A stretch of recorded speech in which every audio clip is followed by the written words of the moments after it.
வணக்கம். இன்றைக்கி நம்ம சாய் வருந்து சேனலில் வாழைப்பூவை எப்படி பார்த்து வாங்கணும், வாழைப்பூவை எப்படி ஈஸியாக சுத்தம் பண்ணலான்னு பார்க்கலாம் வாங்க.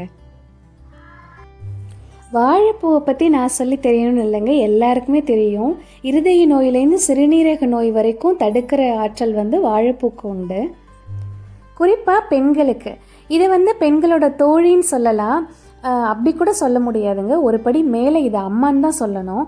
ஏன்னா பெண்களோட அத்தனை பிரச்சனைக்கும் ஒரு தீர்வுனா அது இந்த வாழைப்பூவில் இருக்குது. கர்ப்பப்பையை வலுவாக்குறதுலேருந்து மென்ஸ்ட்ரல் சம்மந்தப்பட்ட அத்தனை பிரச்சனையுமே இந்த வாழைப்பூ சாப்பிட்றதுனால சரியாயிடும். இந்த வாழைப்பூவை எப்படி பார்த்து வாங்கணும், எப்படி இருந்தால் அது நல்ல வாழைப்பூ அப்படின்னு பார்த்தீங்கன்னா, நீங்கள் கடைகளுக்கு வாங்க போகும்போது இது மாதிரி ஒரு மடலை லைட்டாக எடுத்து பாருங்கள். அது நல்ல வெள்ளை நிறத்தில் இருக்கணும், இல்லை வெளிர் மஞ்சள் நிறத்தில் இருக்கலாம், சிகப்பு கலரில் இருக்கலாம். சிகப்பு கலர் வாழைப்பூவும் அது ஒரு வெரைட்டி தான், ஆனால் கருத்து மட்டும் போகக்கூடாதுங்க. கருப்பாக இருந்ததுன்னா அது ரொம்ப பழைய வாழைப்பூ, அதை சாப்பிடவும் கூடாது. இப்போ வாங்கியாச்சு, இதை எப்படி ஈஸியாக க்ளீன் பண்ணுறதுன்னு பார்க்கலாம் வாங்க. வாழைப்பூவை க்ளீன் பண்ணுறது ரொம்ப ஈஸிங்க. நான் உங்களுக்காக ஒரு 4 பூ எடுத்து செஞ்சு காட்டுறேன். இந்த மாதிரி ஒரு 4 பூ கையில் எடுத்துக்கோங்க. இது சேம் டைரக்ஷனில் வச்சுக்கோங்க, ஒரே பக்கமாக வச்சுக்கோங்க. இதை லைட்டாக இந்த மாதிரி தேய்ச்சி விடுங்க கையில் வச்சு. அதில் இந்த மாதிரி ஸ்டெம் இருக்கு இல்லையா, இந்த நரம்பு இந்த பக்கத்தையும் அதுக்கு கீழே இருக்க அந்த வெள்ளை பக்கத்தையும் எடுத்துடணும். இது ரெண்டையும் சாப்பிடக்கூடாது. நீங்கள் இதை குக் பண்ணிங்கன்னா இது சமைக்கவும் முடியாதுங்க, அப்படியே தான் ஹார்டாக இருக்கும், வயிறு பிரச்சனைகள் உண்டாக்கும். இதை எடுத்துகிட்டு தான் சமைக்கணும். இப்படி இந்த நரம்பு எல்லாத்தையும் ஒன்றா சேர்த்துக்கோங்க.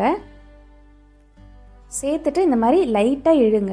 இழுத்திங்கனாலே அந்த வெள்ளை பாகமும் சேர்ந்தே வந்துடும். உங்களுக்கு ரொம்ப ஈஸியாக எடுத்துடலாங்க.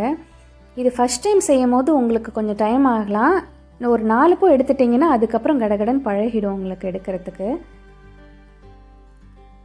நான் இதே மாதிரி இன்னொன்று செஞ்சு காட்டுறேன் பாருங்கள். சேம் டைரக்ஷனில் வச்சுக்கோங்க, லைட்டாக இப்படி தேய்ச்சி விட்டுக்கோங்க.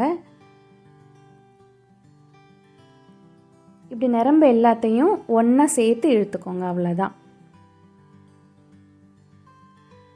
பாருங்கள், நீங்கள் அந்த சும்மா அந்த நரம்பை இழுத்தாலே போதும், அந்த வெள்ளை பாகமும் சேர்ந்தே வந்துடும், அவ்வளோதான்.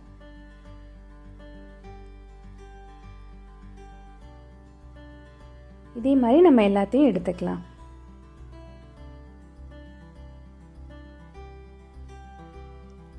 இதை நீங்கள் முதல் நாளே டைம் இருக்கும் போது எடுத்துகிட்டு ஃப்ரீசரில் வச்சுக்கலாம், இல்லைன்னா ஒரு பிளாஸ்டிக் கவரில் ரேப் பண்ணி ஃப்ரிட்ஜில் வச்சுட்டு எப்போ சமைக்க தேவையோ அப்போ நீங்கள் எடுத்து சமைச்சிக்கலாம்.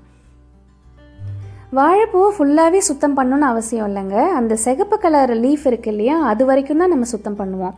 அதுக்கு மேலே இந்த வெள்ளை கலர் பாகம் வந்துருச்சுன்னா நம்ம அதை எடுக்க வேண்டிய அவசியமே இல்லை. ஏன்னா அது ரொம்ப பிஞ்சாக இருக்கும், அந்த பக்கம்லாம் ரொம்ப சாஃப்டாக இருக்கும். இங்கே பாருங்கள், இது எவ்வளோ ஒயிட் கலரில் இருக்குது பாருங்கள்.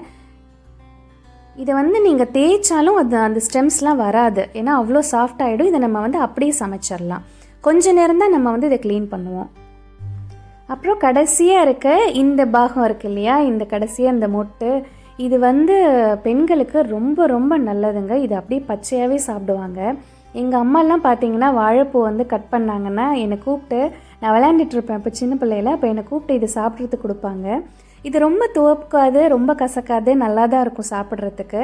பெண் குழந்தைங்களுக்கு சின்ன வயசுலேருந்தே இது சாப்பிட்றத ஒரு ஹேபிட்டாக ஆக்கிடுங்க. பின்னாடி அவங்களுக்கு கர்ப்பப்பை சம்பந்தமான எந்த பிரச்சனையுமே இருக்காது, அவ்வளோ நல்லது உடம்புக்கு இது. அப்புறம் இந்த பனானா லீவ்ஸ் இருக்கு இல்லையா, இதை நம்ம வேஸ்ட் பண்ண வேணாங்க. இது குழந்தைங்களுக்கு விளையாட கொடுக்கலாம். குறிப்பாக பெண் குழந்தைங்கள்லாம் சொப்பு ஜாமா வச்சு விளையாடுவாங்க இல்லையா, அவங்களுக்கு இதை கொடுத்து பிளேட் மாதிரி இதில் சர்வ் பண்ணி விளையாடுங்கன்னு சொல்லலாம்.